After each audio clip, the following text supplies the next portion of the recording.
Local news for Monday, August the 17th. The median sale price for real estate in Wairarapa is up, but only in Masterton. Carterton last month was down 8% and South Wairarapa 6.8%, while Masterton saw an 8% increase. There were 70 property sales in July in Masterton, 20 in Carterton and 25 in southern Wairarapa.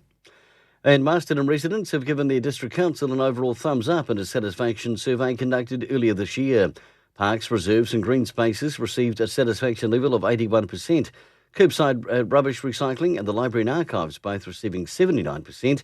And regulatory services and roads and footpaths are also areas for improvement. 50 Lotto players have each won just over $16,000 with Lotto's second division in Saturday night's live Lotto draw. 3 of those tickets were bought in Wairarapa. Carterton had 2 winners, one online with My Lotto and one at Mobile Carterton, while Payne and Kershaw in Martinborough sold the other one. And in sport, Marist are the senior reserves 2020 Club Rugby champions after beating Gladstone Friday night 2019 in the President's Cup final, with the main Rhine Cup final set to be played this week.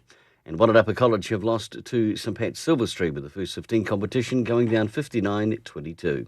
For local news and sport, kia ora, I'm Brent Gare.